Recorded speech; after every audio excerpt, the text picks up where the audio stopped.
जनवरी 25 में टपका था। तो भाई ये PYQ सभी बालक होश में पढ़ लेंगे और फिर चेक करेंगे कि राइटिंग प्रैक्टिस करनी कैसे है, क्वेश्चन लिखना कैसे है। जल्दी सभी बालक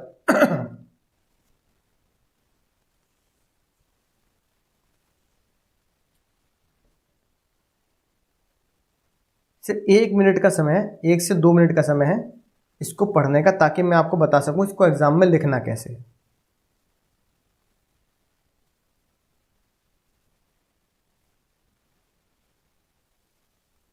तो पहली बात तो कई बच्चों के होश उड़ जाएंगे, समझ में नहीं आएगी, अरे सर कहाँ से पूछ लिया, ये कहाँ से पूछ लिया। अब भैया पास होना है तो खोपड़ी में प्रैक्टिस करनी पड़ेगी बढ़िया तरीके से।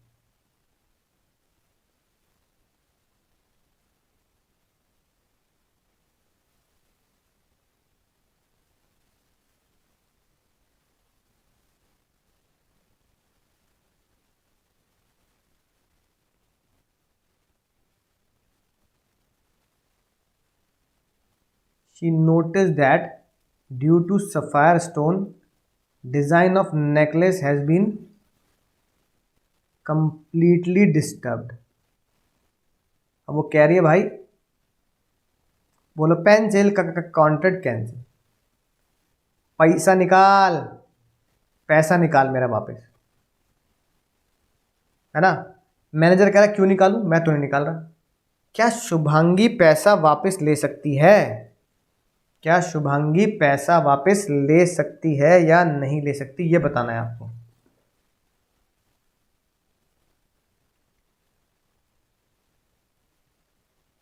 बोलो सही बालक, क्या शुभांगी पैसा वापस लेगी।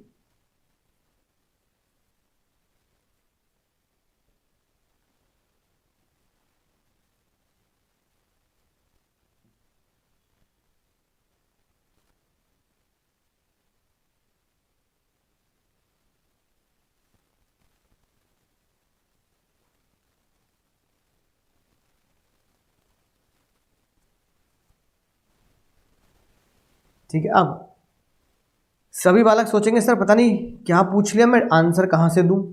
पूरे ये तो लिखा मिलेगा सेल्स ऑफ गुड एक्ट से आंसर देना है, एग्जाम में ये 100% आएगा किस एक्ट से आंसर देना है, लेकिन आंसर देना कैसे बालकों को ये पता नहीं लगता, है ना। तो बाबू आंसर, चलो ये राज की बात है, तुमने समझ ली कि आंसर आज के कॉन्सेप्ट से, क्या कंडीशन वारंटी से आंसर है, ठीक है ना, या किस चीज़ से आंसर है। तो सॉल्यूशन हम बाबू वैसे ही बनाएंगे जैसे हम आज तक बनाते आए हैं।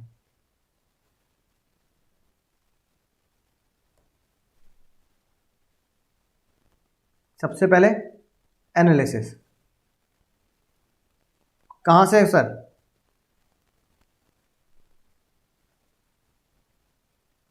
बोलो।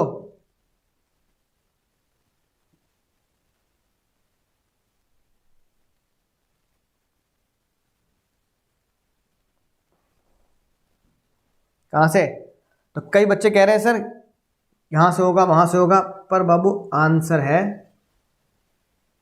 सेक्शन 4(3), है ना, और सेक्शन 4(4) से, जो आज बहुत ही खतरनाक तरह से मैंने तो पढ़ा। As per section 4(3) of sales of good act 1930, ठीक है ना, क्या लिखना है, कॉन्ट्रैक्ट ऑफ सेल लिखेंगे मेरे साथ साथ। In the contract of sale, sale के कॉन्ट्रैक्ट में, in the contract of sale property in goods, property in goods is passed या transferred from seller to buyer, ये तो लिखा था फ्रॉम सेलर टू बायर, ठीक है ना। Then the contract is called sale, whereas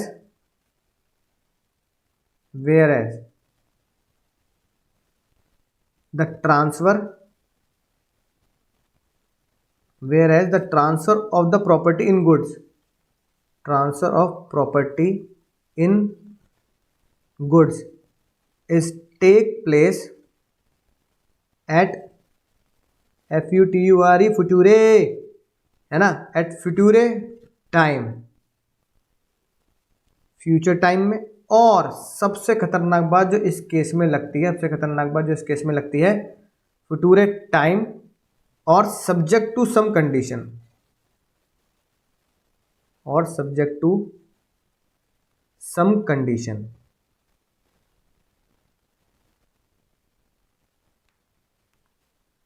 to be fulfilled, तो क्या होगा, the contract is called agreement to sell. ठीक है, फिर सेक्शन 4.4 क्या कहता है, एज पर सेक्शन 4.4 जो अभी हमने देखा कि एग्रीमेंट टू सेल, सेल में कब बनती है, एग्रीमेंट टू सेल में कब बनती है, agreement to sell become sales, है ना, व्हेन सच टाइम इलैप्स, ये वाला time, when such time elapse, और ये कंडीशन, और है ना, कंडीशंस आर फुलफिल्ड, तो वो क्या बन जाती है sir, agreement to sell, sale बन जाती है। ये लिख दिया मैंने, राइट। अब इस बेस पर, यानी कि अब ये पता कैसे लगता है, ये पता लगता है बहुत सारे क्वेश्चंस की प्रैक्टिस करके। इसलिए मैं कहता हूं कभी भी जिंदगी में PYQ नहीं छोड़ने हैं। MTP RTP, जितनी भी आपको MTP मिल रही हैं, जितनी भी आपको RTP मिल रही हैं, कहीं से भी आपको PYQ मिल रहे हैं, इनको बाबू बिल्कुल नहीं छोड़ने का, क्योंकि इनमें से ही क्वेश्चन रिपीट हो जाते हैं। इनसे मुझे पता लगता है कि इस क्वेश्चन का आंसर किस टॉपिक से देना है, इस क्वेश्चन का आंसर किस टॉपिक से देना है। अब मैं करूंगा एनालिसिस, एनालिसिस करूंगा किसकी, एनालिसिस ऑफ क्वेश्चन 1, यानी आंसर 1 की एनालिसिस करने वाला हूं मैं। अब उसमें क्या होगा, इसमें कैसे लिखते हैं, इन द प्रेजेंट केस,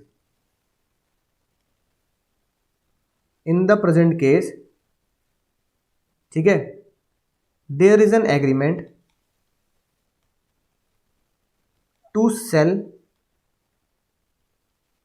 है ना, there is agreement to sell, क्या बेच रहे हैं, there is agreement to sell, agreement to sell है, there is not a agreement to, there is not a sale, there is agreement to sell. इस case में agreement to sell हुआ है, sale नहीं हुआ। क्यों, क्योंकि उसने क्या बोला था, एक हफ्ते बाद आना, रीजन बिंग एक हफ्ते बाद आना। उसने तो बोलता ज्वेलर ने, ठीक है आपने जो बात डिजाइन चूज कर लिया, ठीक है, फिर आप एक हफ्ते बाद आ जाना। तो ये एग्रीमेंट टू सेल है, सेल नहीं है, right. As jeweller ask Shubhangi to come and conclude sale after 1 week. तो इस लाइन से पता लगता है ये एग्रीमेंट टू सेल है, ठीक है ना। Therefore property in goods, property in goods passed, therefore property in goods passed only after the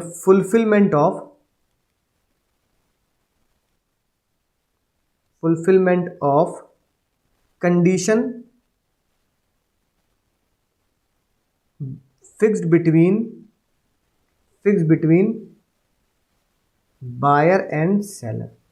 सबसे खतरनाक लाइन ये मैंने एग्जामिनर को लिख के दे दी। प्रॉपर्टी इन गुड्स पास्ड होती है only after fulfilment of condition, condition पूरी होने के बाद ही क्या होता है, कंडीशन पूरी होने के बाद ही प्रॉपर्टी इन गुड्स पास होगी, ठीक है। ये लिख दिया। अब तुम समझ चुके हो, अब तुम सारा खेल समझ चुके हो दोस्तों, अब तुम सारा खेल समझ चुके हो। कि कंडीशन पूरी होने के बाद ही वो प्रॉपर्टी इन गुड्स पास होगी।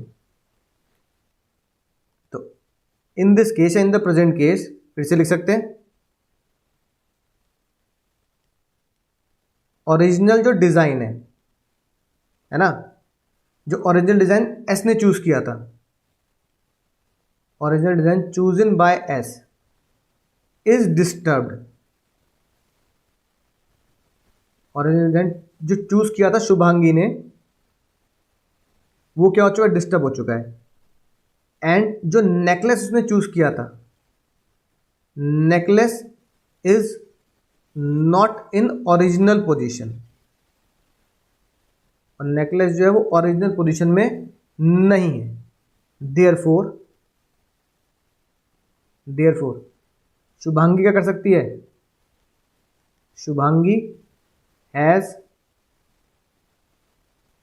राइट टू अवॉइड या cancel the agreement to sell का एग्रीमेंट को वो अवॉइड कर सकती है अगर शुभांगी चाहे तो, ठीक है ना। एंड ऑल्सो कैन रिकवर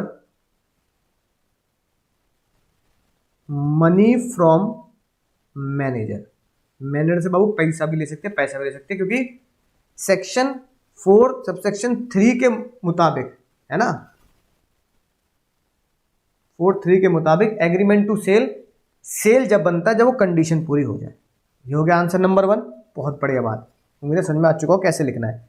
फिर आंसर नंबर 2 क्या है, what would be your answer if jeweller say that he can change the design. Jeweller कह रहा है ठीक है दीदी घबराओ मत, मैं चेंज कर दूंगा डिजाइन को, और वो एक्स्ट्रा चार्ज करेगा इसका। खोपड़ी खराब हो गई है क्या? एक तो तूने ही डिजाइन को चेंज कर दिया, ओरिजिनल से बदल दिया, फिर तू कह रहा है जो मैं एक्स्ट्रा डिजाइन बनाऊंगा उसके तुम मुझे पैसे देना। अरे बाबू क्यों दे दे पैसे, हैं क्यों दे दे, राइट। तो आंसर क्या लिखोगे, आंसर क्या लिखोगे कि भैया ओरिजिनल डिजाइन को जब वो चेंज करके, पुराने नए डिजाइन को चेंज करके ओरिजिनल डिजाइन मिलेगा तो he will charge extra money, तो वो एक्स्ट्रा मनी इसके चार्ज नहीं कर सकता, और शुभांगी चाहे तो ही वो उसको एक्सेप्ट करेगी। ये लिख देंगे भाई, बात समझ में आई। तो इस तरीके से क्वेश्चन को बहुत गहराई में जाकर बाबू तुम्हें समझना पड़ेगा, क्वेश्चन को बहुत गहराई में जाकर समझना पड़ेगा कि ये क्वेश्चन आ किस में से रहा है। देख लो कितनी खतरनाक बात, बच्चा सोच रहा है 12(2) से क्वेश्चन है, बच्चा सोच रहा है 12(3) से क्वेश्चन है, वो निकल बैठा कहां से क्वेश्चन, वो निकल बैठा भैया, है ना। इसको आप लिख देंगे एग्जाम में, दिस इज कंक्लूजन। ये क्या हो गया, कंक्लूजन। ये क्या है, प्रोविजन।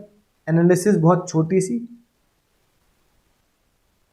और कंक्लूजन एक लाइन का, ठीक है। सेकंड वाले का मैंने आंसर तुम्हें बता ही दिया है। तो उम्मीद है सभी बच्चों को बहुत